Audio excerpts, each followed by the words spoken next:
So we're going to start by looking at what is a valuation. We're going to take a little bit of a trip through the roadblocks that we often hear about when people talk about why they haven't gotten an evaluation. Then we're going to talk to the other side of the equation, which is why you do want to get a valuation. We're going to look at what to look for in a valuation, and then we're going to have some case studies, which are going to point out some of the variables that you can be dealing with when you're working on evaluation. So I just want to remind everyone that knowledge is power, and knowing your business's value allows you as a business owner to ensure that your goals and your plans are on the right track, heading in the right direction. So it's not just about how well am I running the business, but how well am I building value in this fundamental asset in my portfolio. The sooner you get a valuation, I would encourage you, the better. Now, let's take a look at, we want to close that out, and let's take a look at what is a valuation. And in this particular slide, the valuation is a tool that's going to help you understand where your business stands now. It's going to help you figure out strategically how you can move the business forward, and it can serve as the ultimate progress management tool for your business. So many of you as business owners, you're producing P&Ls, you're looking at reports on the balance sheet, you may be looking at how sales is doing. That is very different from looking at how you're growing the worth of your business. So when you look at getting a valuation done, there's the underpinnings for it. You want to have a tax return. That's the foundation for a good valuation, and it's typically 3 years of tax returns. Why tax returns? Because that's the only document that business owners sign and go to jail if they lie on it. So it's the only document other than an audit that, which most businesses don't have, that is a reliable source of information. You do want to also be prepared to supply financial performance reports, and those should back up and be consistent with the tax returns and what's going on there. And you also want to have an outlook for future performance. We'll talk about that later on as the components of evaluation, but you want to be able to show the buyer, or as a buyer, you want to see a forecast of how things are likely to come through in the future. You want to make sure that your valuation takes into account economic or market conditions. And then absolutely, there have to be comparative databases that are supporting how the valuation is set up. And we'll, again, get into that in a little bit here. So in terms of who does valuations, there are lots of folks out there that'll hang up a shingle and say they do valuations. And I've seen everything from 2-sentence statement of what the business is worth, which is absolutely inadequate and inappropriate, to mountains of data and reports that are very difficult to weed through and wallow through. You want to look for advisors who do analyze factual comparative data, and they will weed through that mountain of data. They are following professional standards. There are professional standards for the valuation industry. You want them to be able to provide extensive reporting, but that has to be really well organized so that you can read it and make sense of it. And it has to be well documented. Why are you looking at particular pages of information? You want someone who's going to charge you a reasonable fixed cost for the valuation, including revisions. So you don't want to get into something that just keeps escalating in price and you're heading down a slippery slope.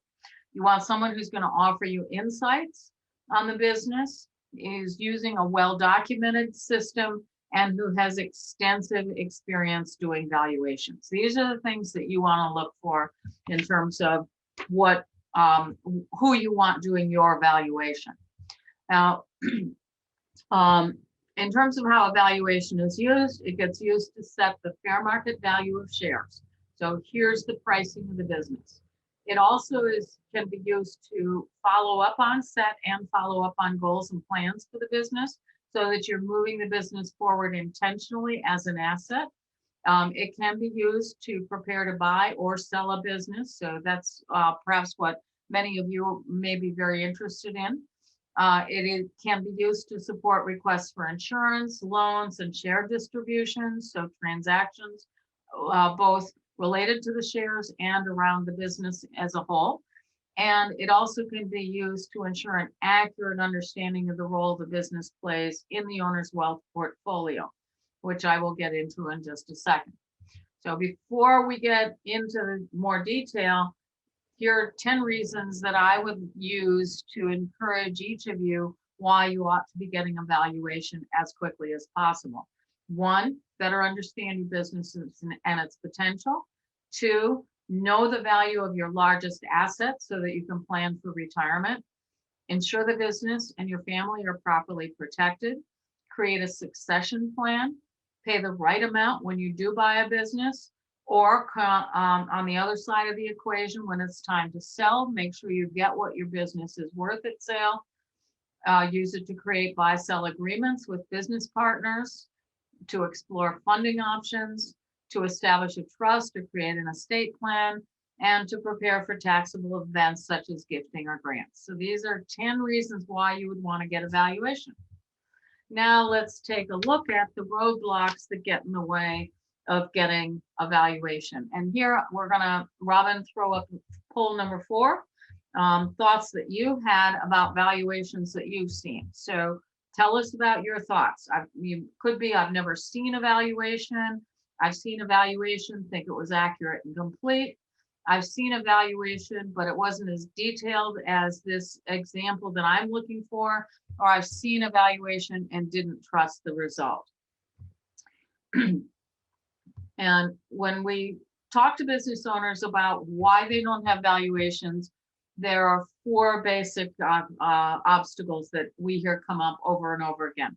One is the perception that it's too expensive. And I buy that one because traditionally valuations have been priced at $8,000, $10,000 and on up from there. And your valuation doesn't have to be that expensive. If you have a system behind it, it is possible in today's AI environment to get much more efficient at how to do them. We, for example, will do a valuation all in for $2,500. It can be very time consuming. So traditional valuations can take up to 4 weeks or longer to complete. We'll turn them around in 3 or 4 days. They can be considered very complicated. So you have to gather a lot of data. You're going to have tax forms, balance sheets, and other financial documents. And to some extent, there's no way around that.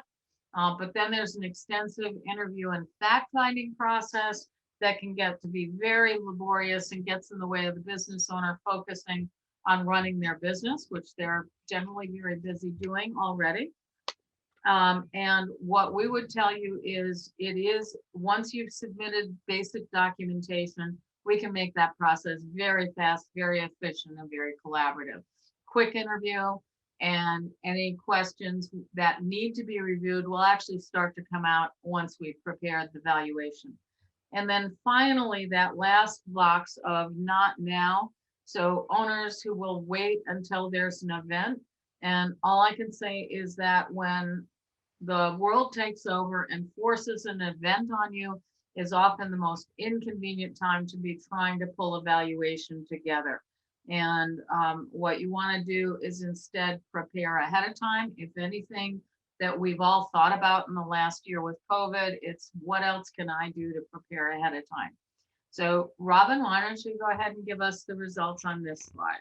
Of course. So chunk of you have never seen a valuation. Great. We've seen a valuation. We think it was complete and accurate. That's actually good. It wasn't as detailed as the example I would want, and then didn't trust the results. So not surprised about the spread of results here. And there, again, we're going to talk about what goes into a really good valuation, both in the background and then in terms of the report that you get. So get ready for that. But before we get there, a couple of things I want you all to be thinking about. So did you know that 98% of business owners don't know what their business is worth? This is standard survey results. is not just our world, but large data surveys. And in addition to that, business owners tend to overestimate the value of the business by about 50%, which is certainly not where you want to be, especially if you're looking at selling. But even it becomes a barrier when you're looking at buying a business. 65 to 80% of a business owner's net worth is usually tied up in the business, but over half of the owners who own businesses fail to monetize the asset when it's time to exit. Self-employed people, which include business owners, tend to have about a 3.5 times greater net worth than salaried employees, but most of that net worth is intangible and is tied up in the business. And 40% of business owners have little or no retirement savings. They're counting on profiting from selling, and they don't realize that building revenue and profit does not necessarily translate into building the business's value overall. With that in mind, it would seem common sense for business owners to know all the time what their business is worth. Now, without a valuation, whether you're looking to buy or sell the business, you better understand what to do if you have and what role the business is going to play in your asset portfolio if you have a valuation. Without a valuation, it's difficult to plan or know where you are. It's nearly impossible to measure progress over time. 96% of baby boomers say they should have an exit plan. 87% admit that they don't have one. And about 70% of M&A professionals will say that about 70% of the time, business owners are not prepared to sell or transfer their companies. Lacking a current valuation is at the heart of a lot of this issue. Without knowing what you have, it's very difficult to plan. So now let's take a look at what you should look for in a valuation. This is things you need to keep in mind and things that you need to be aware of as a savvy buyer. So you want a clear financial picture of the business, factual and verified data, valuation options based on different types of valuation methods, valuable support information, and then advice to go forward. Now, it may feel like I'm just going blah, blah, blah at you. We're actually going to dig into more detail here. So what you want to make sure is that as you go through and build your portfolio of data on the business, that you are using factual verified data. That's the tax returns, and then it's supported by data that matches up to the tax returns. In terms of valuation options, you want to have multiple options. We're going to look at that in a bit. You also want to make sure that whoever's doing this is following professional standards, and you have a format that you can understand and it's easy to follow. What else do you want to look for? You want to look for NACFA principles. So that's what I was just talking about in terms of professional standards. NACFA is the governing entity for valuations. You want someone that you can talk with honestly and openly. So this is going to be somebody you can share your fears with, share your concerns with, share your hopes with, and get really good advice from them. You want to have a tool that increases your knowledge and understanding of the business, not just what it's worth, but what to do about it. And finally, as I touched on earlier, you want to make sure that you've got a reasonable all-in cost. So to do valuations correctly, I'm going to get into a little more meat here. You have to do a lot of comparative calculations. And in the days when valuations were done manually, this is part of what contributed to such a high cost for valuations. You want to compare the market approach. So the market approach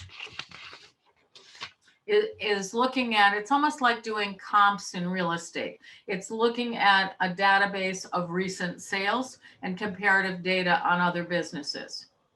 You want to have an income approach, which is using the company data and mechanical or calculated outcomes to estimate the value of the business. So this one is much more a mathematical approach. And then rules of thumb, these are industry tips or tricks. So for example, in an industry, there might be a standard operating behavior that says 40, companies tend to sell for around 40% of annual sales, or they tend to sell for a multiple of sellers' discretionary earnings. You want all three of these values calculated and laid out for you, and then you want to find the center within those valuations. And to do valuations correctly requires a lot of comparative data and a lot of calculations that are using or driving to these three types of values. Now, three types of values, then there are four kinds of outcomes. So equity value, asset sale value, enterprise value, and liquidation value. And as you look across the top of the page, you see four entirely different dollar outcomes for each one of these types of values. So we're going to make the recommendation that whoever you're doing your valuation with, you want to see all four of these outcomes so that you know what kind of comparative data you've got. And as you work your way through looking at the comparative data, it may open up more options for you.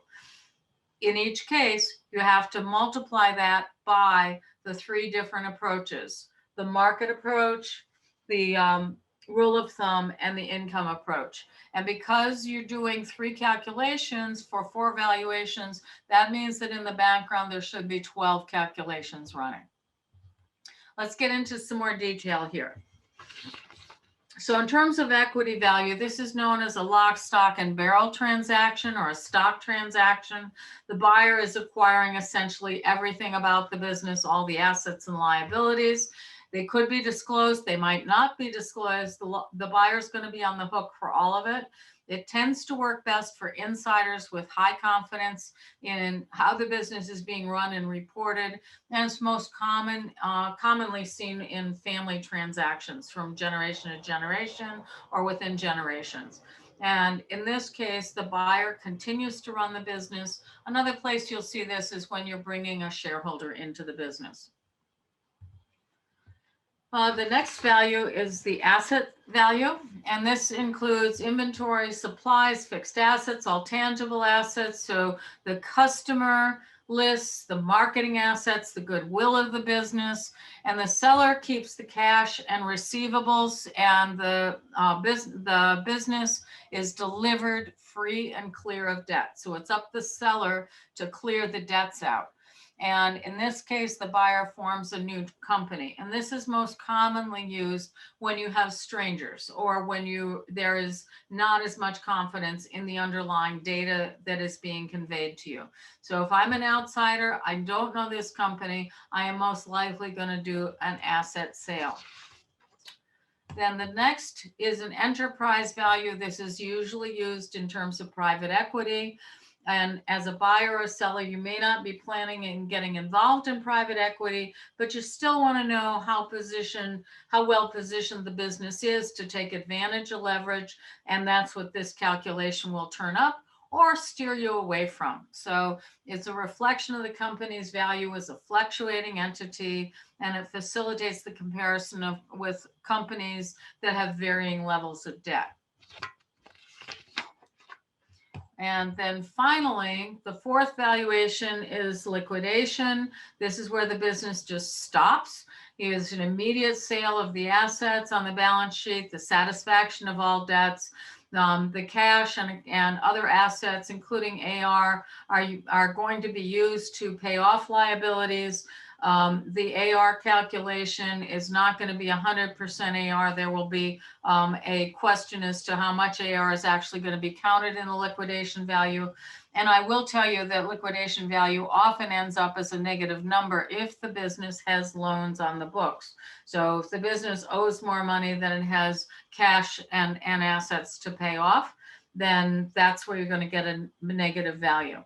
So why am I talking about all four valuations, especially if you think you know how you're going to sell the business? Make sure you don't overlook options, know the facts about what you've got, and if you have the time, explore what you could have under a variety of conditions and outcomes. So now we're going to take a look at 3 case studies. We're going to look at the same company with different NAICS codes, and I'll explain what NAICS codes are in a second. We're going to look at two different companies and which company has more value, and then we're going to look at the role of inputs. So in the first example, code number 1, the company's worth $2 million. And in the second example, code number 2, the business is worth $4 million. So which code best represents the primary business? This is just, folks, understand, this is exactly the same company, but an entirely different NAICS code. So it could be that the company is categorized as a manufacturing company and it's actually more likely a service company. It could be that it is, so we see this example a lot in the taxi and limousine industry. So a taxi company will have a much lower valuation for the same set of assets and liabilities versus a limousine company. And that's because the limousine companies have much higher levels of training, much higher quality in terms of equipment, and much higher client portfolio in terms of earnings opportunity. So that's an example, but it's not the only one. And this actually is an example of a company that's in an engineering field, manufacturing field, and company number 1 is relatively low skill manufacturing, and company number 2 is actually very high skill manufacturing. On this page, you also see some data on what to keep in mind or what to think about in terms of dealing with NAICS codes. So it's the North American Industry Classification System, which is a universal standard across North America, Canada, the United States, and Mexico. It is self-assigned, and it does show up on your tax return, and you can change it anytime you want by asking your accountant to change it. You just want to have some documentation and rationale as to why you have selected the code that you have. I would caution you also that the NAICS code can be a factor if you're doing SAM work, government work, in terms of SAM awards and also in terms of tax incentives. Now, if you have any questions about your NAICS code, the Census Bureau is the governing body, and here's contact information for getting to them.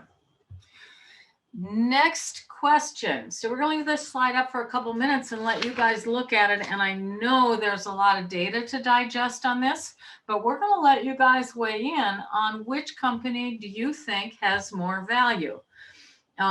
And we're going to actually, why don't you hold off on the poll question for just a second, Robin, and let's let everybody look at this. So this is an example of a data table that you want your valuation provider to prepare for you so that you can then make sure that the data matches your understanding. You can review it with your accountant or your tax accountant or your tax attorney. You can also, if you're buying, you can question what's in here. And if you're selling, you can explain what's in here. And everybody walks away from the table in agreement. This is the data that we're working with. You see 3 columns of data, and the 3 columns of data are 3 years of data. So the left hand is the most recent, the middle is 2 years ago, and the right hand is 3 years ago. And so on the company on the left, you can see their best year was 2 years ago, and the company on the right, actually the same thing, their best year was 2 years ago. So go ahead and adjust this for just a minute. Take a look at their income portfolio, what they have for earnings, their asset portfolio, and their liability portfolio. And then let's go ahead and vote. So everybody take a vote. Which do you think is the more valuable company? And we're going to actually go through this and explain to you what the outcomes are and why the outcomes are what they are. Robin, let me know when we're ready to answer this poll. Just another couple seconds, I think, and we'll be ready. Okie doke. Sounds good.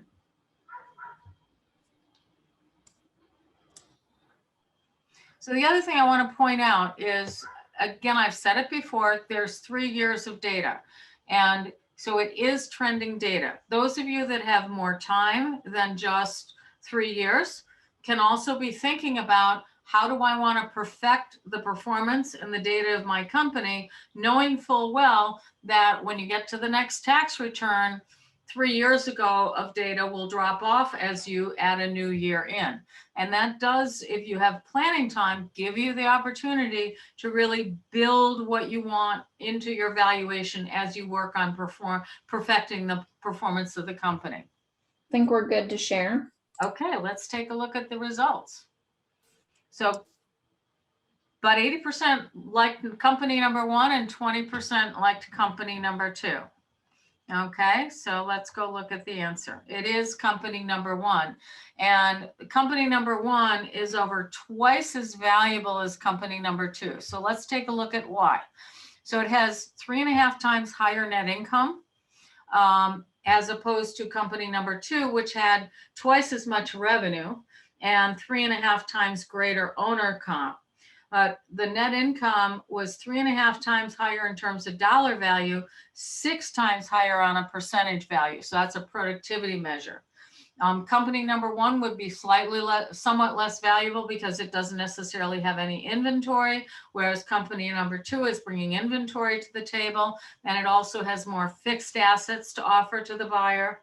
But company number one has more cash in it, and has 4 times greater assets minus liabilities, and it is already debt-free, versus company number two, which has burdens that come along with it in terms of accounts payable and short-term liabilities, and that's going to weigh the valuation down.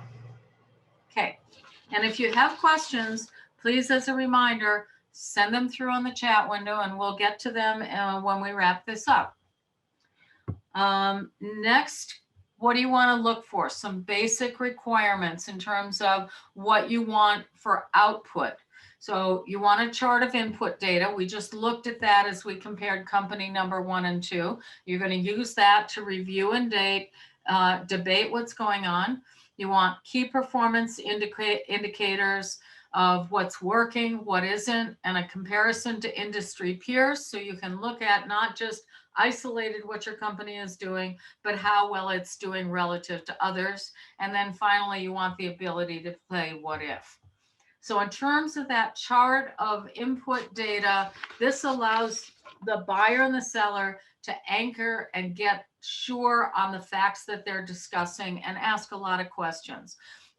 One question you might ask is every part of owner's compensation included? So that's not just what the owner receives in salary, but it's any benefits that the owner takes out of the business. So healthcare, life care, life insurance, automobile, phone, any expenditures that would not continue to be expenditures of the business if the owner were not there. If there's travel for the officer, if there's excess, not excess, but more meal and entertainment than the next buyer might entertain, all of that comes out. You want to look at, however, what will it cost to replace the owner? So in this particular example, if I remember correctly, this company actually in the most recent year had officer comp of 419,000. It was actually about 100,000 higher, 500,000, but the estimate was that it would take close to 100,000 to replace the tasks that the owner is currently providing in the business. Then in the lower example where we have accounts receivable circled, it's where's the accounts receivable? And you have to keep in mind that on tax returns, most privately held businesses file on a cash basis. They're not required to report their accounts receivable. So when the tax returns are handed in, there is no accounts receivable handed over in the valuation, in the data table. And you have to go and look for that and get validation on what the accounts receivable is. So this particular data page would draw a big circle around the fact that there's no accounts receivable, and we need to go and get that information. And so, as I said, this allows you to confirm all of the assets and liabilities and then get everybody, buyer and seller, on the same page.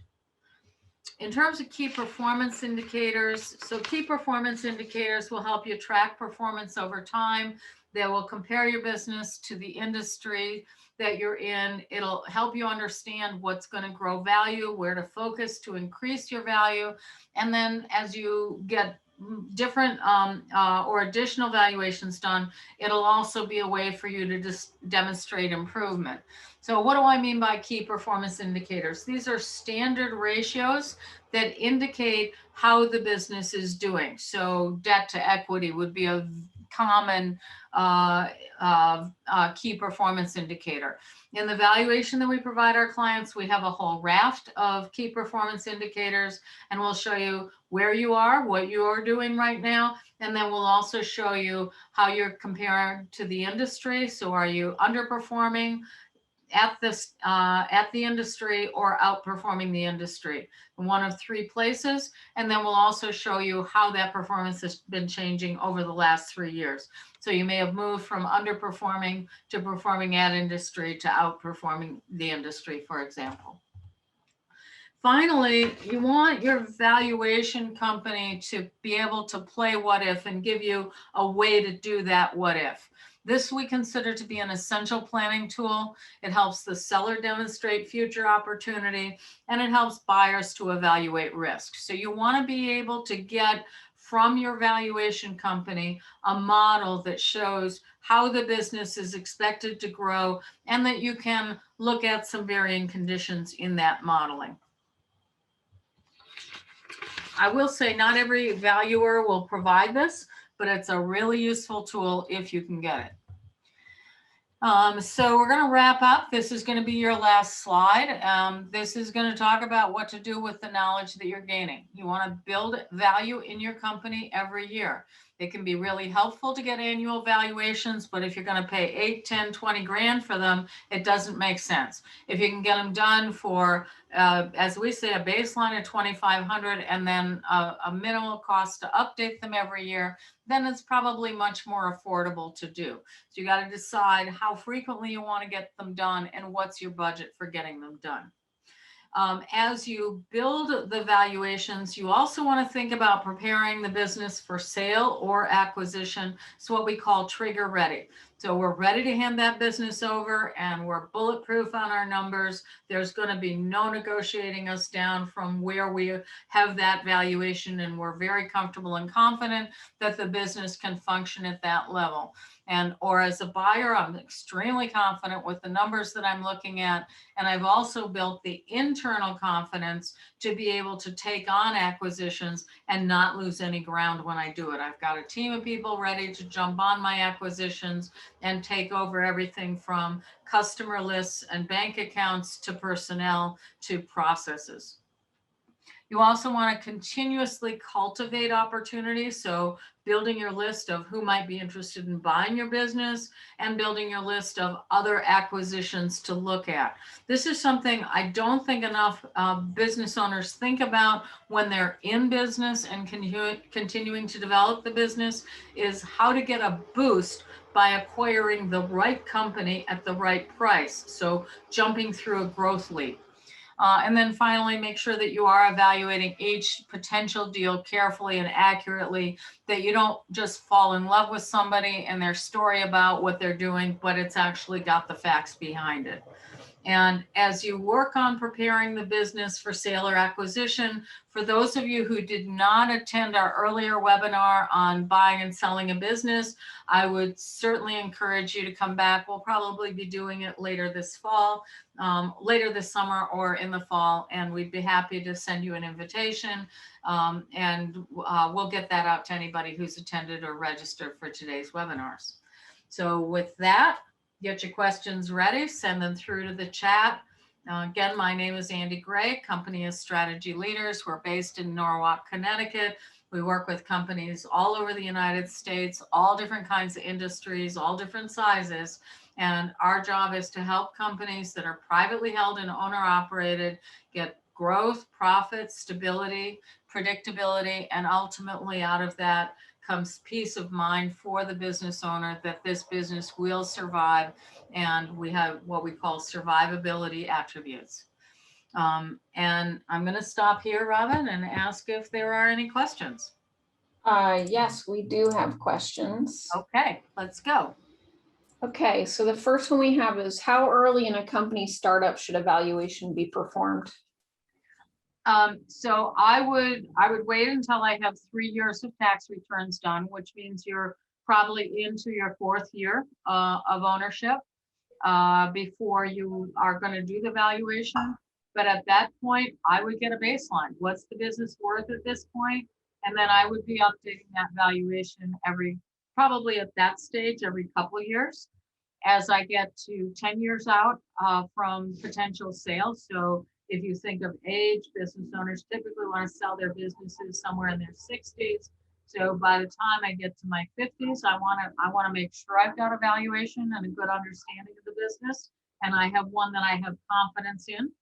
And then from 10 years to 5 years, you want to start updating that valuation at least every 2 years, if not yearly. The frequency there depends on how quickly you're trying to move the needle in the valuation. So you want to keep your eye on, are we making enough progress fast enough? And then 5 years out, you probably want to redo that valuation every year and make sure that you're building the portfolio value that you want to have. And between years 10 and years 5, absolutely you want to be focusing on the tools to grow that business and leverage through acquisition. So shifting from thinking like a seller to thinking like a buyer may be a very important strategy for you to engage in that 10-year to 5-year mark.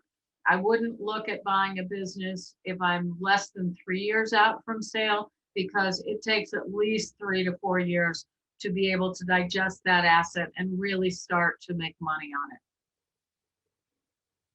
Perfect. Yeah. So our next question is a multi-part question. So what's the process for valuing a consulting business?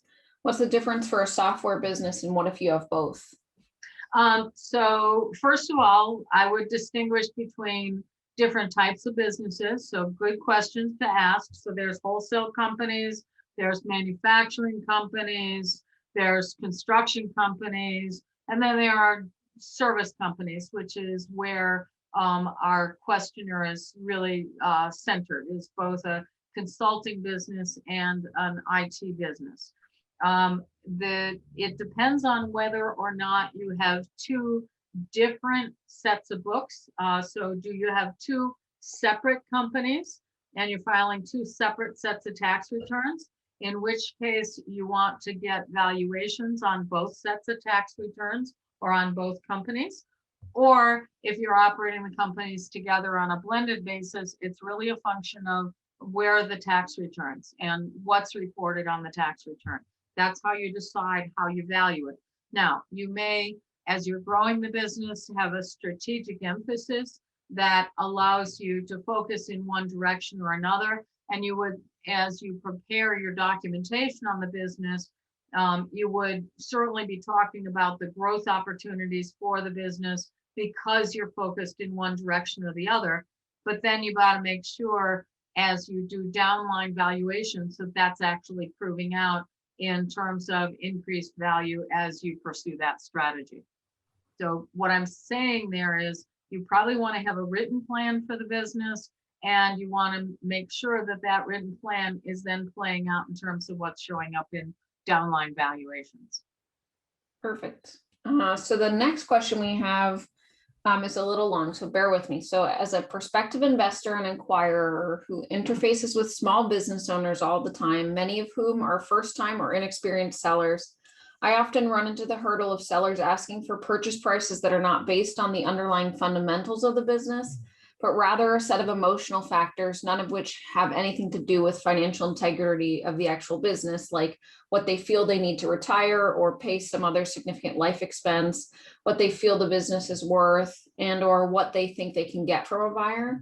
So how can a buyer like us help a first-time or inexperienced seller to come into the conversation with a positive sense of realism while not coming at the cost of the seller's optimism or enthusiasm towards the end result?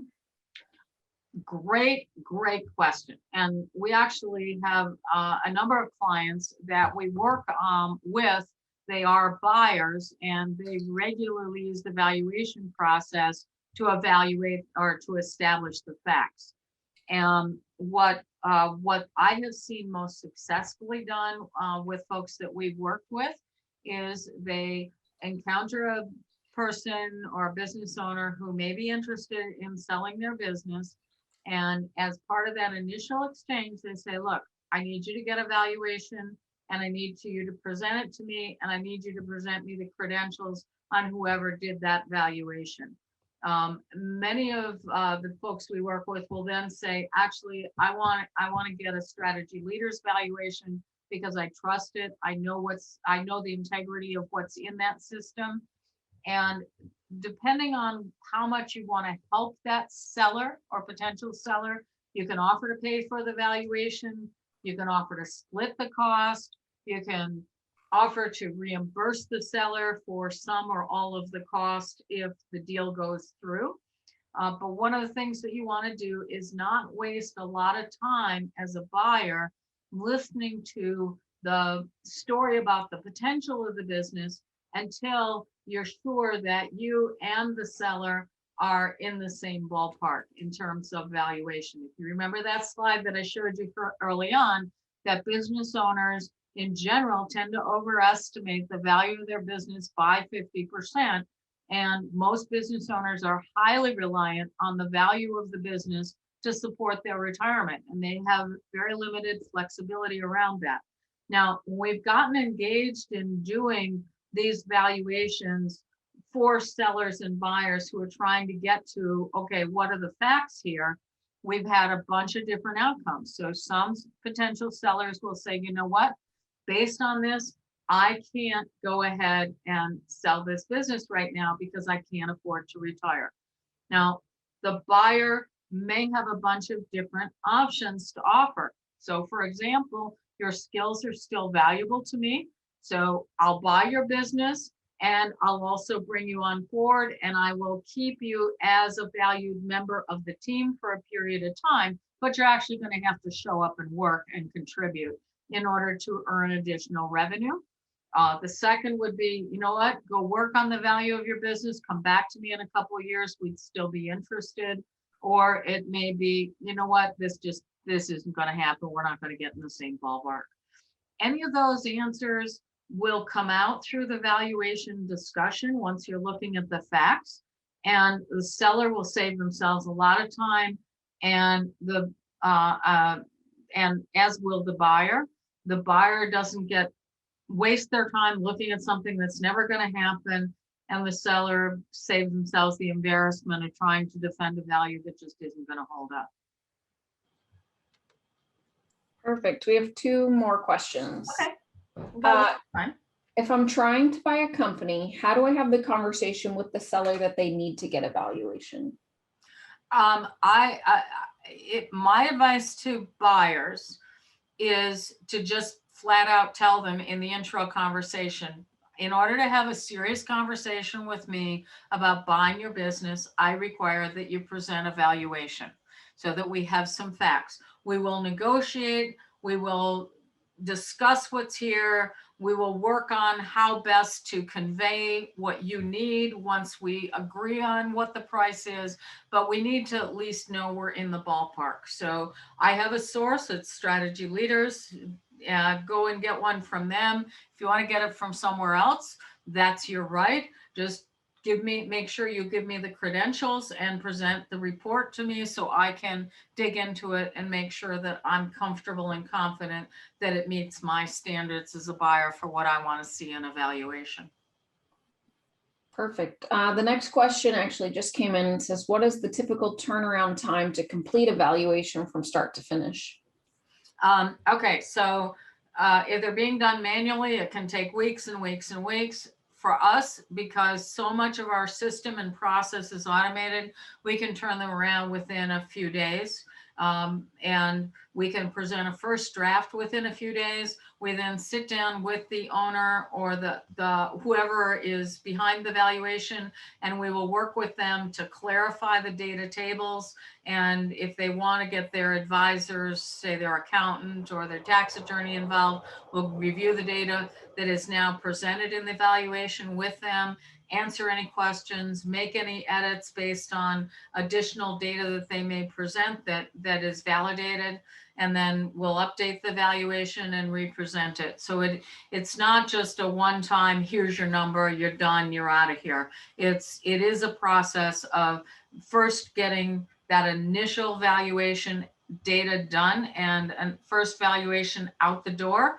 That will take a few days. And then how quickly your advisors may be available and you may be available to get on the phone and get on a Zoom call to go through what's there, make any edits, supply any additional information. And again, it'll turn around within a few days once the update information is available from you.